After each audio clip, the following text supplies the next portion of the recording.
Selamat datang kembali. Hari ini kita mau kupasin lebih dalam nih soal sumber-sumber yang Anda bagikan tentang kebugaran strategi. Atau apa istilah kerennya? Strategi fitness ya? Iya, betul, strategi fitness. Konsep ini kayaknya penting banget ya, soalnya riset yang Anda bawa itu nunjukin kalau kemampuan nentuin arah strategis itu, wah, faktor nomor satu buat kesehatan organisasi. Plus, jadi peran terpenting pemimpin juga. Yuk, kita bedah bareng, maksudnya apa sih ini? Ya, menarik memang kan. Jadi, salah satu sumber kita, buku Rich Horwath itu, naruh strategi fitness ini sebagai satu dari 4 pilar kebugaran penting. Ada kepemimpinan, organisasi, komunikasi, nah satunya lagi ya ini, strategi. Oke, 4 pilar ya? Intinya sih strategi fitness itu ngukur seberapa jago kita, Anda ya, dalam memahami, ngerumusin, sampai ngejalanin strategi. Mulai dari nentuin arah, terus gimana alokasiin sumber daya yang terbatas itu. Alokasi ya? Iya, terus bikin keputusan sulit, sampai ujung-ujungnya bisa ciptain keunggulan. Jadi ini bukan cuma jargon kosong gitu, tapi bener-bener pondasi praktis buat sukses.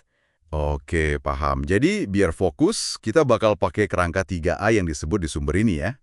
Ada acumen, allocation, sama action. Siap nih, kita dalamin satu-satu. Siap, mari kita mulai. Oke, kita mulai dari yang pertama, acumen. Ini katanya soal ketajaman berpikir buat nemuin wawasan baru, ciptain nilai baru.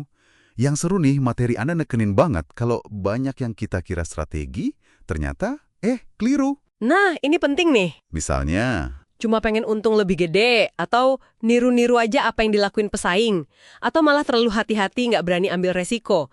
Itu katanya bukan strategi ya? betul sekali, itu jebakan umum. Kayak kata Bob Iger by Disney yang dikutip itu, hal paling beresiko itu justru kalau kita mempertahankan status quo, gitu kan? Tepat, itu poin krusial banget. Strategi, kalau lihat definisi di sini ya, itu soal alokasi cerdas sumber daya. Lewat apa? Lewat sistem aktivitas yang unik buat mencapai tujuan. Fokusnya di bagaimana caranya, bukan cuma apa tujuannya.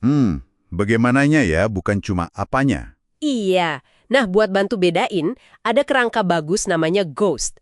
Goal itu tujuan umum. Objektif itu target yang spesifik, terukur. Nah, strategi itu pendekatan umumnya. Baru tactics itu langkah spesifiknya. Ghost, oke? Bahkan ada tips unik rule of touch. Katanya, kalau sesuatu bisa disentuh fisik, kemungkinan besar itu taktik. Strategi itu lebih abstrak kan? Oh, menarik tuh. Kayak program marketing itu taktik, tapi strategi di baliknya lebih besar gitu ya? Persis. Nah, bedain ini penting banget. Soalnya, sumbernya bilang, strategi yang buruk itu penyebab utama bisnis gagal. Serem kan? Wah, iya juga ya. Oke, jadi acumen itu soal paham dulu nih. Apa sih strategi yang benar? Nah, kalau udah paham, logisnya kan kita mikir gimana ngarahin sumber daya kita. Masuk yang kedua nih, allocation. Betul, allocation atau alokasi sumber daya. Ini soal fokus ya. Gimana kita ngalokasiin waktu, talenta, duit, tapi juga harus sadar kalau ada trade-off, ada pilihan yang harus dibuat. Benar nggak sih kalau strategi asli kita itu kelihatan dari gimana sumber daya dipakai sehari-hari, bukan cuma di kertas rencana? Benar banget. Itu cerminannya. Dan ada data menarik nih dari riset yang Anda kasih. Katanya, pendorong utama pertumbuhan pendapatan itu justru realokasi sumber daya. Realokasi, maksudnya mindahin gitu ya? Iya, mindahin sumber daya ke area yang tumbuhnya lebih cepat. Tapi lucunya, mirisnya mungkin ya, 90% perusahaan itu malah ngalokasian sumber daya ke aktivitas yang sama dengan cara yang sama tiap tahun. Hah, 90%? Itu kan banyak banget. Kok bisa gitu ya? Kayak susah banget berubah gitu ya, padahal tahu ada peluang baru. Tepat sekali, kayak ada inersia gitu ya. Makanya perlu disiplin yang namanya prune to grow. Prune to grow, kayak mangkas tanaman gitu. Ibaratnya gitu, berani pangkas atau kurangin sumber daya dari area yang kurang produktif, terus dipindahin buat nyuburin area yang lebih menjanjikan. Nah, ini butuh juga kemampuan buat lihat gambaran besar, see the system istilahnya. Jangan cuma jagain kerajaan atau departemen sendiri aja. Ngelihat sistem secara utuh ya, bukan cuma bagian kita aja. Oke. Nah, dari alokasi kita nyampe ke eksekusinya nih. Disiplin ketiga, action atau tindakan. Yup, action. Ini soal gimana kita prioritasin dan benar-benar ngejalanin inisiatif kunci. Kayaknya nih nyambung lagi ke soal fokus dan berani bikin trade-off tadi ya. Berani bilang tidak. Saya suka tuh tadi asal kata Latin decidere, artinya memotong. Harus ada yang dipotong emang ya. Harus, karena kalau nggak berani motong atau bikin trade-off, ya jadinya jatuh ke jebakan klasik. Semuanya prioritas. Ah iya, sering banget denger itu. Nah, ada temuan menarik lagi nih di materi Anda. Katanya, manajer level menengah itu 4 kali lipat lebih mungkin nyalain kebanyakan prioritas daripada komunikasi nggak jelas sebagai penghambat implementasi strategi. Oh jadi masalahnya bukan nggak ngerti, tapi kebanyakan yang harus dikerjain ya? Bisa jadi begitu, makanya solusinya Jirana. Pertama, ya jelasin prioritasnya apa aja. Idealnya sih 3-5 aja. Kedua, coba pendekatan zero-based priority. Maksudnya, kalau ada prioritas baru mau masuk, harus ada prioritas lama yang keluar dulu. Wah tegas itu. Satu masuk, satu keluar. Iya, biar fokusnya kejaga. Ketiga, coba visualisasiin trade-off-nya. Misalnya pakai matriks prioritas gitu, buat nimbang mana yang dampaknya gede tapi gampang dilakuin, mana yang susah, dan seterusnya. Oke. Jadi kalau dirangkum nih, biar strategi fitness kita makin oke, kuncinya di 3A tadi ya. Asah akumen, biar benar-benar paham apa itu strategi dan apa yang bukan. Terus lakukan allocation sumber daya dengan cerdas, berani realokasi. Dan terakhir, ambil action dengan disiplin, fokus, dan berani bikin trade-off. Gitu ya?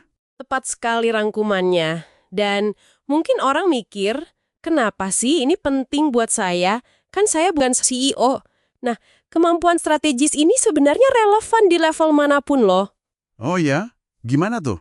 Ya, kalau kita ngasah strategi fitness ini, efektivitas kerja kita pasti ningkat drastis. Kita jadi bisa lihat gambaran besar, bikin keputusan lebih bagus, dan ujung-ujungnya, ya hasil buat tim dan karir kita juga lebih baik.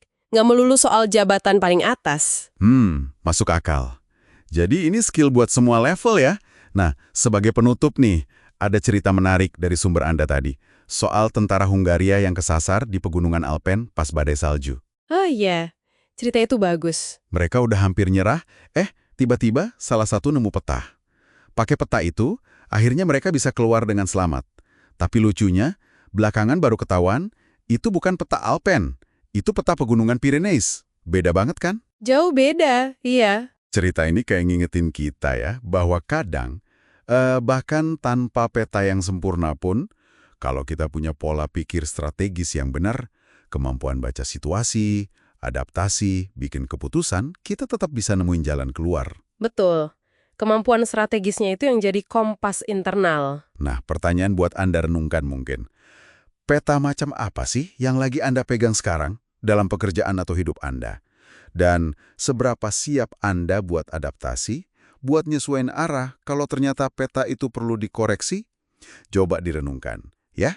Sampai jumpa di pembahasan kita berikutnya.